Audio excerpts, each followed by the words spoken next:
عشق کا شین از قلم علیم الحق حقی۔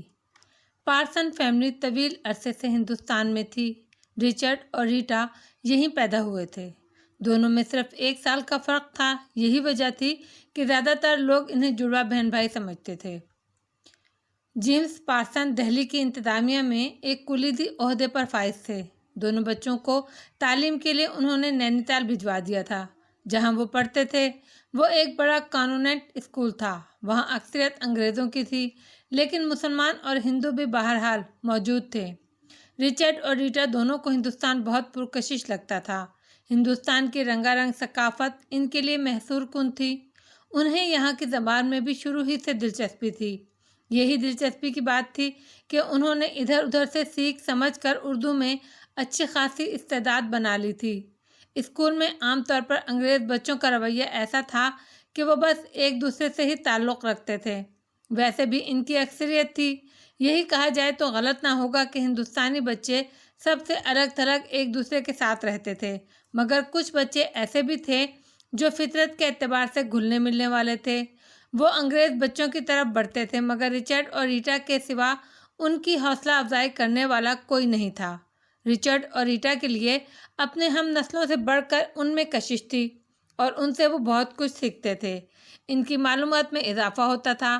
پھر یہی نہیں، انہیں جب بھی موقع ملتا وہ اسکول سے نکلتے اور مقامی لوگوں سے گھلتے ملتے۔ انہوں نے دیکھ لیا کہ مقامی لوگ بہت سادہ اور ملنسار ہیں۔ دونوں بہن بھائیوں کو ہندوستان سے گہری دلچسپی تھی۔ وہ ہندوستان اور ہندوستانیوں کے بارے میں سوچتے تھے۔ ان کا مشاہدہ بھی بہت اچھا تھا۔ انہوں نے دیکھا تھا کہ چند اکا دکا افراد کو چھوڑ کر ہندوستان میں ایک اجتماعی احساس کمتری تھی۔ یہ فطری تھی۔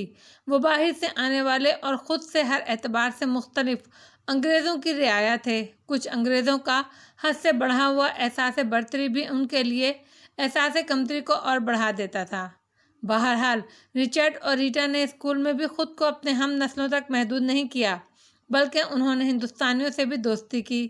اسکول کی تعلیم مکمل ہوئی تو جیمز پارسن نے انہیں دہلی واپس بلانے کا فیصلہ کیا۔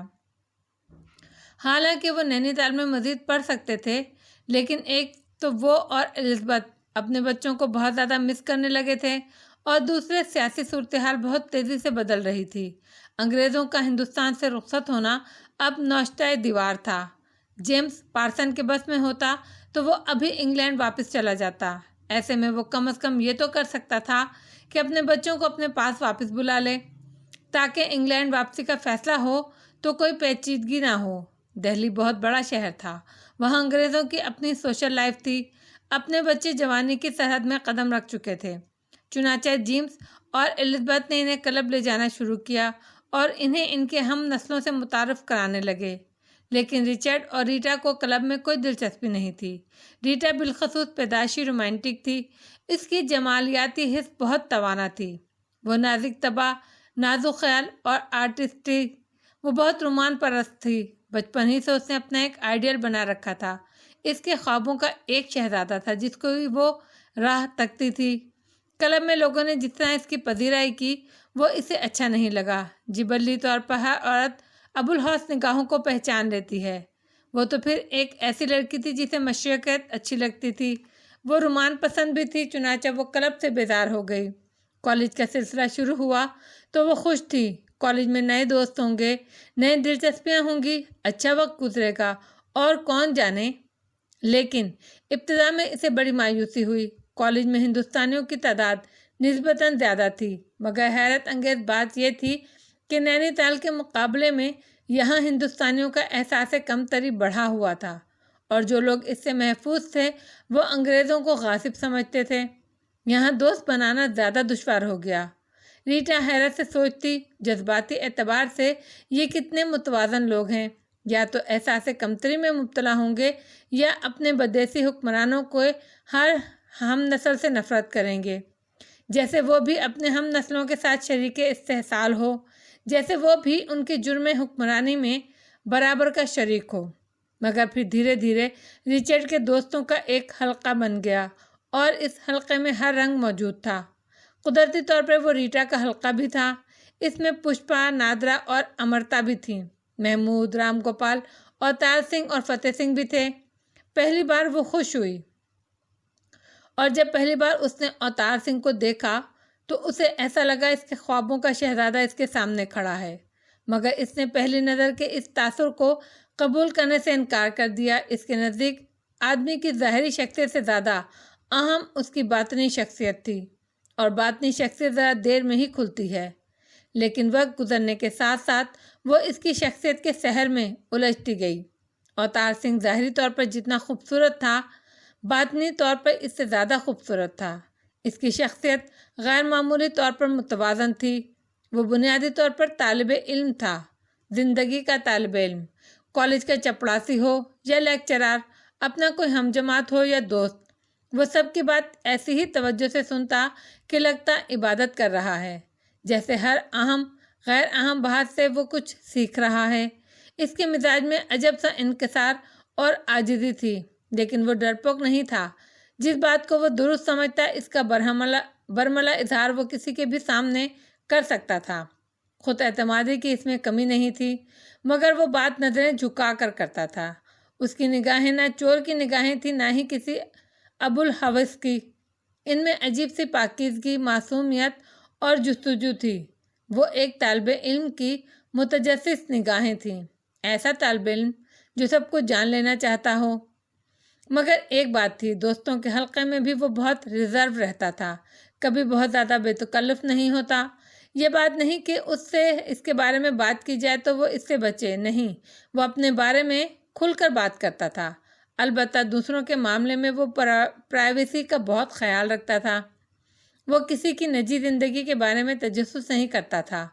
اس کا تجسس خالصتاً علمی تھا۔ ریٹا کو پتہ بھی نہیں چلا کب وہ اس کی محبت میں گرفتار ہو گئی، کب وہ اسے مختلف نظر سے دیکھنے لگی۔ جب اسے اس بات کا احساس ہوا تو اسے کوئی پریشانی بھی نہیں ہوئی۔